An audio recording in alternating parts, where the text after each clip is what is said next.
बिस्मिल्लाहिर्रहमानिर्रहीम। लाखों करोड़ों दुरूदो सलाम मोहम्मद मुस्तफ़ा सल्लल्लाहु अलैहि वसल्लम और आले मोहम्मद पर। मैं हूँ उमर दराज गोंदल। कल से सोशल मीडिया के ऊपर तो यूं लगा हुआ था जैसे इमरान खान को रावलपिंडी इस्लामाबाद की अदालत में पेश किया जाना है तो शायद मुल्क के अंदर कोई इंटरनेट बंद होने वाला है या बहुत सारी बातें। तो जो इमरान खान की सुप्रीम कोर्ट पेशी के ऊपर लिंक नहीं लाइव चलने देते तो उनके लिए कोई ज़्यादा परेशानी तो नहीं थी। तो आज अदालत के अंदर जो है वो समाअत हुई और वहां पे जो जज अफसल मजोका साहब हैं उनकी अदालत के अंदर समाअत थी। तो इस हवाले से जो जज अफसल मजोका है उन्होंने कहा कोशिश तो मैंने की है और जेल हुकाम को कोई लेटर भी लिखा है। वीडियो लिंक की क्या सूरत हाल है इंतजार करते हैं, वीडियो लिंक को चेक कर लेते हैं। जिसके बाद उन्होंने सुबह अर्ली जो समाअत थी उसके अंदर वक्फा किया ताकि अगर इमरान खान को पेश नहीं किया जा रहा, जो कि गालिब इम्कान था पेश नहीं किया जाएगा, कौन इतना रिस्क ले सकता है कि उनको बाहर लाया जाए, कि उनका विजुअल या फिर वो किसी से बात कर लें, कुछ रिकॉर्ड हो जाए। तो वो तो इस पूरे जो अरेंजमेंट है उसके ऊपर शाम से पहले इनका कबाड़ा कर दे। तो उसके बाद क्या होना था? उसके बाद वही होना था कि जो जिसकी तवक्को थी कि जिस तरीके से अचानक पाकिस्तान के अंदर शार्क की जो मछली है वो इंटरनेट का बेड़ा गर्क कर देती है, तो जिस दिन इमरान खान की पेशी होती है तब इंटरनेट खराब हो जाता है और इंटरनेट का लिंक डाउन हो जाता है और इमरान खान को उसके ऊपर पेश नहीं किया जा सकता। और आज भी कुछ ऐसा ही हुआ और अडयाला जेल का अजी इंटरनेट खराब निकला है, जिसके बाद इमरान खान को वीडियो लिंक के जरिए पेश नहीं कर सकते। जेल हुकाम ने सेशन अदालत को इस बारे में बाज़ाब्ता आगाह कर दिया। अच्छा, इसका एक जरा बैकग्राउंड देखिएगा, फिर आपको पता चलेगा कि पाकिस्तान में अदलिया के निज़ाम की या जज की हैसियत इस वक्त क्या है या उसके हुक्मनामे के ऊपर कितना अमल दरामद हो सकता है। वो बहुत इंपॉर्टेंट है। हुआ ये कि कुछ मुकदमात इमरान खान के ऊपर आज से 2 साल पहले अप्रैल मई जून 2023 के अंदर मुकदमात बने। तो इमरान खान ने उसके अंदर अबूरी जमानतें कराई और उसके बाद इमरान खान को 5 अगस्त को गिरफ्तार कर लिया गया। गिरफ्तार करने के बाद इमरान खान को उन मुकदमात के अंदर अदालतों में पेश किया जाना था। अब जेल कस्टडी में है तो इमरान खान खुद तो उठ के नहीं जा सकते ना, मेरा केस लगा हुआ है, तो आपने उनको पेश करना था, तो पेश नहीं किया गया। तो अदालत ने देखें इमरान खान ने अदम पेशी की बुनियाद के ऊपर जो दरखास्तें हैं वो खारिज कर दी गई। जिसके बाद इमरान खान ने हाई कोर्ट से रुजू किया और हाई कोर्ट ने अक्टूबर 2023 में बहाल करके दोबारा सेशन कोर्ट को भेजा कि इमरान खान की आप चूंकि वो कस्टडी के अंदर है तो वीडियो लिंक के ऊपर हाजिरी मुकम्मल करा लें या आप उनकी दोबारा केसेस को सुने, तो इसमें इमरान खान का कसूर तो नहीं है कि वो अदालत पेश नहीं हुए। तो अब 2 दर्जन से जायद समातें हो चुकी हैं, लेकिन इमरान खान को अदालत पेश करना तो बड़ा मुश्किल सा काम है। इमरान खान को वीडियो लिंक के ऊपर भी पेश नहीं किया जा सका। इससे अंदाजा लगाइए कि हमारा जो निज़ाम है वो कितना मौसर है या किस तरीके से चल रहा है। एक और इस किस्म का केस इंपॉर्टेंट है और वो अहमद नौरानी के 2 भाई जिनको इस्लामाबाद से उठा लिया गया या लापता कर दिया गया। उनकी वालिदा आती हैं ईद से पहली बेचारी बूढ़ी अपने बेटों के लिए और आज एक बार फिर पेश हुई। आपको याद होगा पिछले हफ्ते उन्होंने एक जुमला कहा था जो हम सब के लिए शर्म का मकाम था, जो मैंने आपसे कहा था जब उन्होंने कहा कि यहां सारे मुसलमान जज बैठे हुए, काश कोई राणा भगवान दास बैठा होता। तो आज आईजी इस्लामाबाद जो है वो पेश हुए और जस्टिस राजा इनाम अमीन मिन्हाज साहब जो 26वीं आईनी तरमीम के नतीजे में एडिशनल जज के तौर पे इस्लामाबाद हाई कोर्ट में आए हैं, उन्होंने इस केस की समाअत की। तो आज जब अदालत के अंदर पेश हुए तो इस दौरान आईजी इस्लामाबाद जो है उन्होंने आज अदालत को ये बताया कि देखिए जी, हमने जो है वो जो अहमद नौरानी के भाई हैं उनके जो अगवा का है मगबियों के खिलाफ थाना नून के अंदर मुकदमा जो दर्ज है वो कर लिया है। तो आज इस हवाले से जो बड़ी पेशरफ्त है वो यही है और कहा गया जी ना सिर्फ हमने मुकदमा दर्ज कर लिया है बल्कि हमने JIT भी तश्कील दे दी है। अच्छा, ये सब कब हुआ?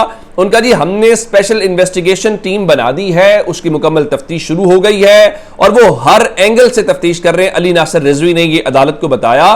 तो ईमान मजारी जो वकील थी उन्होंने कहा कि पुलिस जो है वो अगवाकारों की मुकम्मल सहूलतकारी कर रही है और ये इनके कंडक्ट से वाजे है, यानी ये कोई इल्जाम वाली बात नहीं है। तो जब इन्होंने ये अदालत को बताया कि जनाब हमने FIR दर्ज कर ली है तो ईमान मजारी ने जज साहब से कहा कि आप इनसे ये पूछे ना कि एक वकूआ होता है और उस वकूए के ऊपर आपने 28 दिन के बाद FIR दर्ज क्यों की है?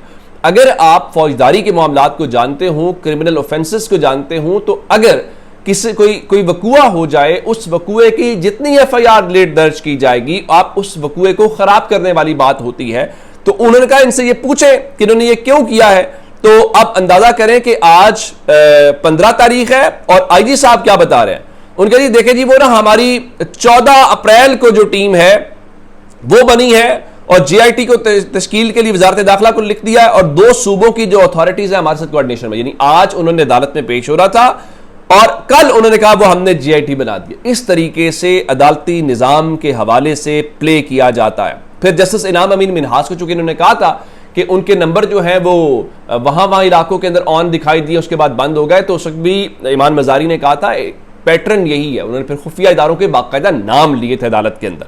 तो आज इनाम अमीन मिन्हास साहब ने फिर आईजी से पूछ लिया कि आपने कहा था कि रहीम यार खान में कोई एक्टिविटी मिली है, तो उस पे आईजी ने कहा देखे जी वो हमने ना थाना नून में अगवा का मुकदमा दर्ज कर लिया है, पंजाब पुलिस के जो 4 अफसरान हैं वो हमारे साथ राब्ते में हैं और जो पंजाब पुलिस है उससे हमें मुआवनत मिल रही है। तो बिल्कुल आपसे मुआवनत जो है वो मिलनी चाहिए, आपसे मुआवनत जो है वो क्यों नहीं मिलेगी। लेकिन अब हुआ क्या कि 28 रोज से लापता अहमद नौरानी के 2 भाई तो बाजियाब नहीं हुए, अगवा का चले मुकदमा, कानूनी कार्रवाई आपने कर ली। उनकी वालिदा जो है वो आज भी अदालत से उसी तरह रोती धोती आबदीदा वापस रवाना हो गई हैं।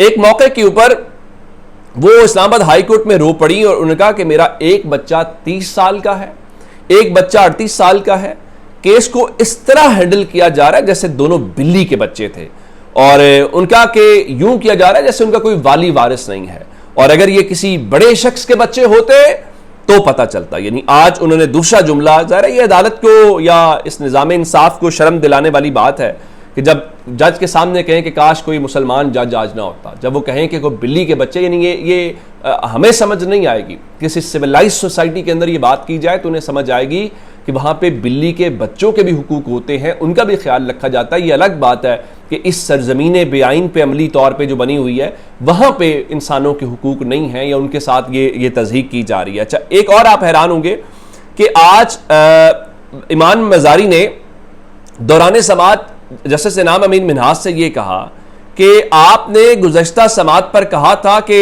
तहरीरी ऑर्डर में दोनों जो मगवी हैं मैं उनको अदालत में प्रोड्यूस करने को ऑर्डर करूंगा, लेकिन आपने ऑर्डर में ऐसा कुछ नहीं लिखा।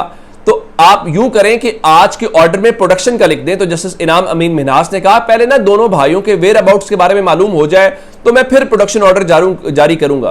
तो इमाम मजारी ने कहा सर देखें, वेयर अबाउट्स मालूम ना भी हूं तो प्रोडक्शन ऑर्डर जज जारी कर सकता है। तो और फिर उन्होंने कहा कि आप एक और मेहरबानी करें, हमें केस की जो आइंदा तारीख है वो अदालत के अंदर ही दे दें। तो जैसा हमने फरमाया कि मैं ना अभी चैम्बर में जाऊंगा और चैम्बर में जाके पुलिस रिपोर्ट देखूंगा और फिर उसके बाद तारीख दूंगा। यानी इस वक्त पूरे का पूरा पैटर्न ये है कि जनाब वो इस चीज को लटकाना है और इतनी जल्दी कोई है नहीं है। यानी हमें आज मालूम हो रहा है कि इस्लामाबाद हाई कोर्ट में किसी अतर मिनल्ला की ज़रूरत है जो इंसानी हुकूक के साथ खड़ा हो, लेकिन यहाँ 26वीं आईनी तरमीम आने के बाद पाकिस्तान का निज़ाम इंसाफ अमली तौर पे हमें ख़त्म होता हुआ दिखाई दे रहा है। उसकी एक मिसाल आज अडियाला जेल में आपको दिखाई देगी जहाँ पे इमरान खान जो हैं उनसे मुलाकात होनी है और इसी जो जैसे सरफराज डोगर हैं उनके लार्जर बेंच के ऑर्डर के बावजूद समाअत हो पाती है कि नहीं हो, उसमें मुलाकात हो पाती है कि नहीं हो पाती। बैरिस्टर गौहर का नाम है, सलमान सफदर साहब का नाम है, सलमान अकीम राजा का नाम है, नईम पंजोता, ज़हीर अब्बास, न्याजुल्लाह न्याजी,